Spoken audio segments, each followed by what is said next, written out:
Hello everyone and welcome to another video. Hey, it's another video about a Sigma lens. Surprise! I got some time to spend with the Sigma 16-300mm f3.5 to 6.7 contemporary lens. This guy. So that's what it looks like. So I'm going to talk lots about my thoughts on this lens and obviously ask for your participation if you have any questions or things you'd like to know. Let's start with disclaimers. As I mentioned, I was loaned this lens by Sigma. So I've had it for a couple weeks, got to go out and photograph a couple times with it and make some have some impressions of this lens, and I'll share them with you.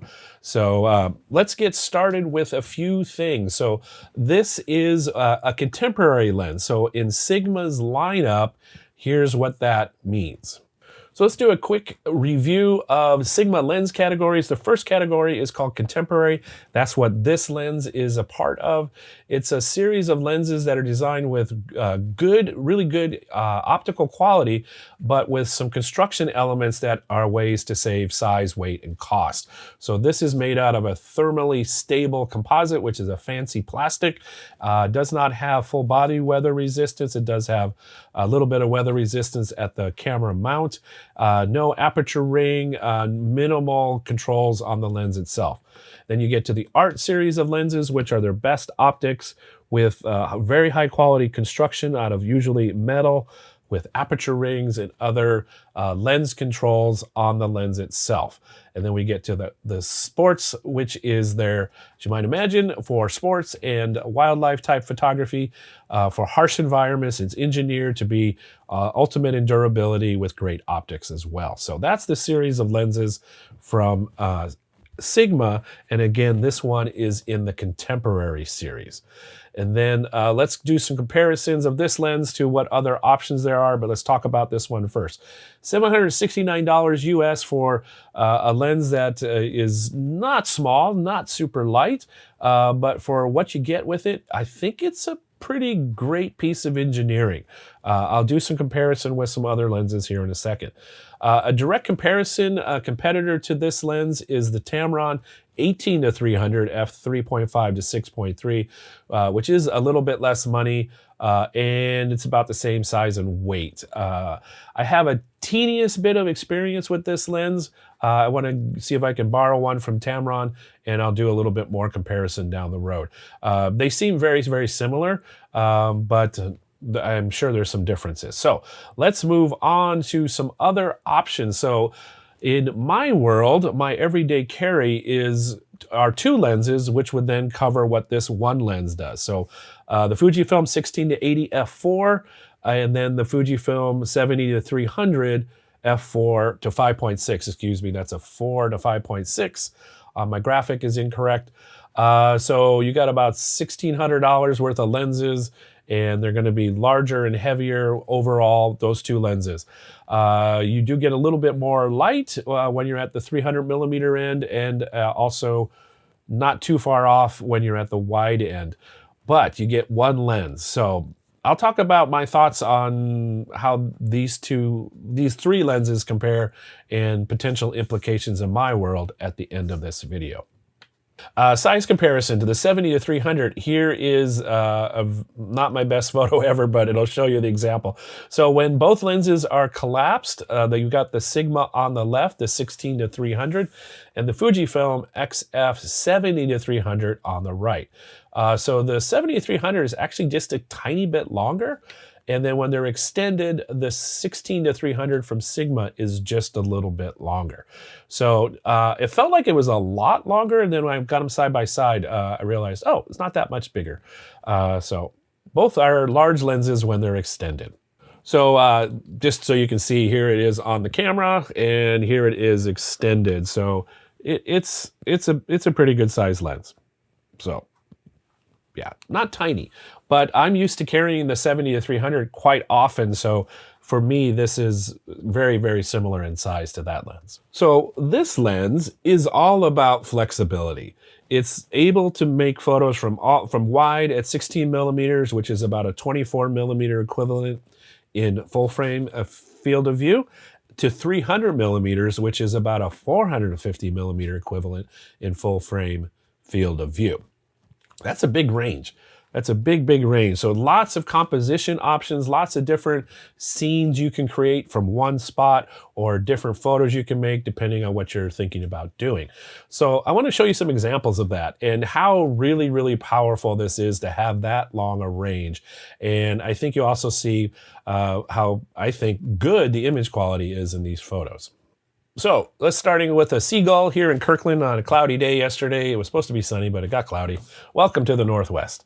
So 17 millimeters, 51-ish millimeters, 92 millimeters, and then 300 millimeters. So all the way from that wide shot to this photo of just a single subject. The seagull was probably about 15, 20 feet away. So you get a sense of the ability to create lots of different compositions here. So this is the 520 bridge, which is about 3, maybe 4 miles away from the spot I was at. And this is bridge pylons at the end of the bridge here. And you can see how relatively close I can get. That's the Seattle skyline to the left in this photo. And that here's we're at 90 millimeters. And 35 and 16. So lots of different composition options, and you get a sense of that reach you can get with 17 millimeters to 300 millimeters. This is a variable aperture lens, which means as you zoom, the aperture will get relatively smaller, will let in less light. So at 16, I keep forgetting which is, I just did a video on the 17 to 40 Sigma, so that's why I keep confusing 17 and 16.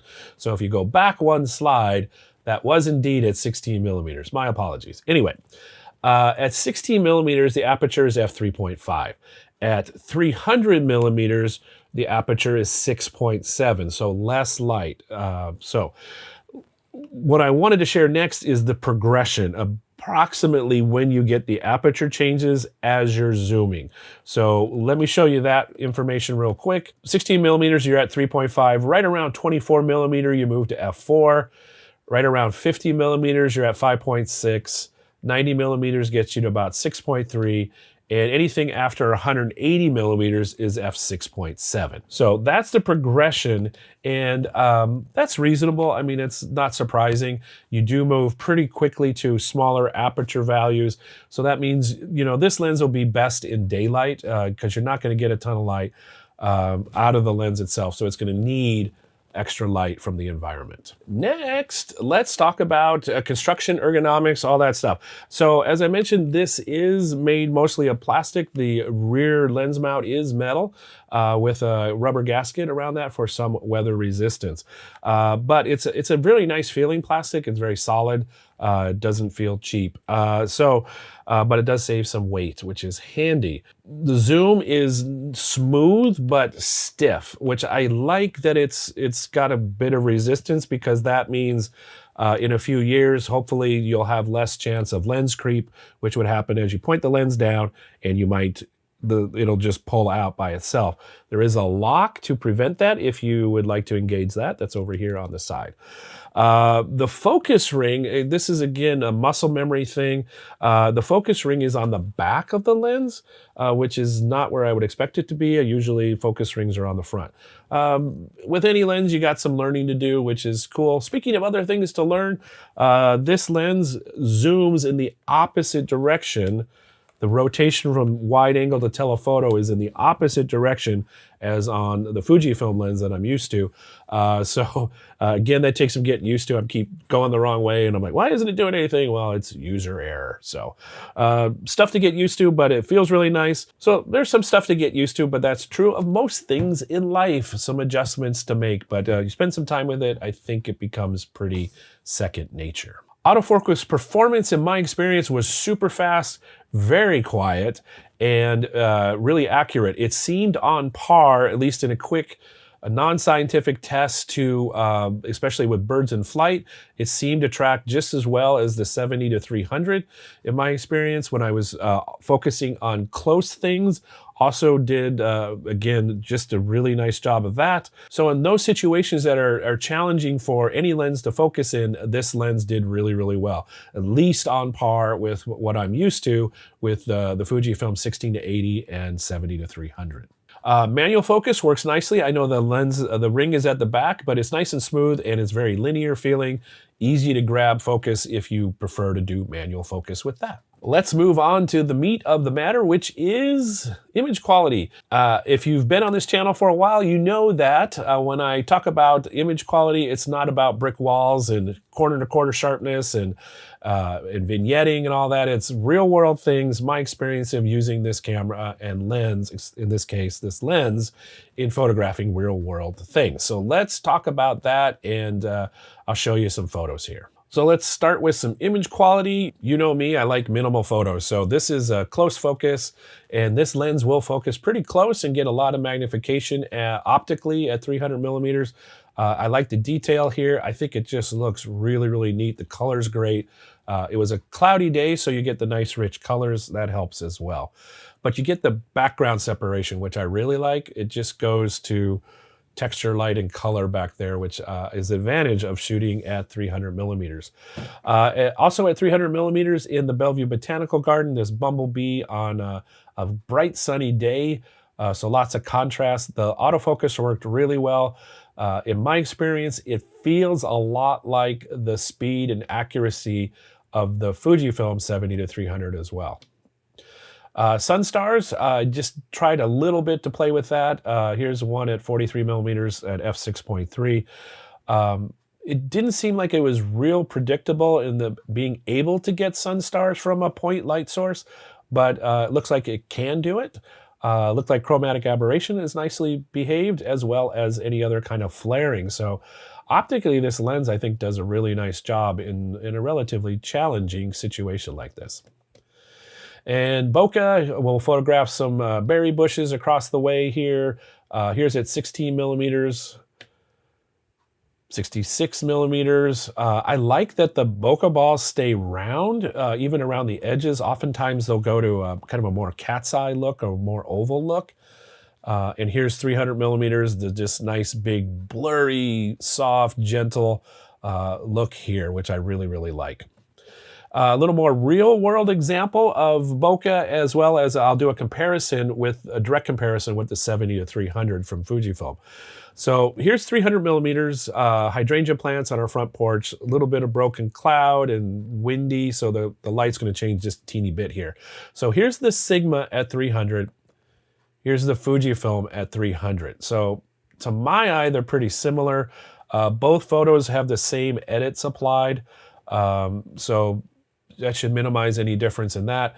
To my eye, when I zoomed in a little bit, they looked very, very similar. Maybe just a teeny bit sharper on the Fujifilm version, but when you're at this or at a print resolution in a book size or something like that, I think the difference is going to be negligible. And the only way you know is if someone told you which was which I think is a nice place to be in. So the Sigma 16-300, what do I think in the end here? I already have lenses that do this. So why am I now telling you that I'm thinking about getting this lens? Here's why.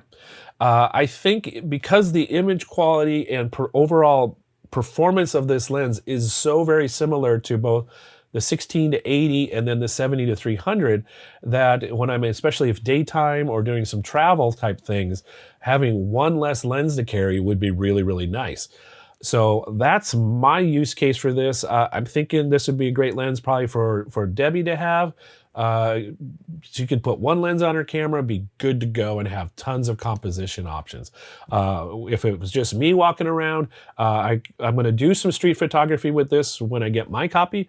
So I'll let you know how that feels, even though it is a little bigger than I tend to do, although I have done street photography with the 70-300, which is the same size as this. So I don't know. Anyway, so I like this lens quite a bit. I think it's a great value at $769. I believe that's the price. And I think for its performance optically and performance for autofocus, it does a really, really nice job. So if you're looking for a super versatile lens that has great image quality, I think this is it. It's a really, really nice option, and I'm glad it exists. So this lens is available for lots of different camera systems. This is available for Fujifilm X mount, which is the one I have.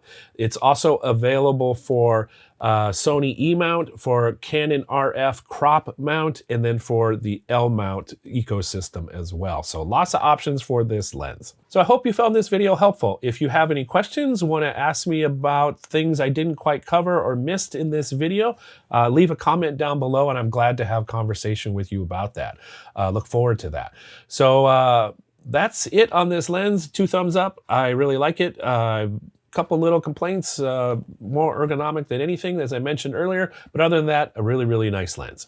So I'll see you sometime soon in a future video. So until that time, I hope you stay safe, stay well, and have fun creating photos. Bye for now.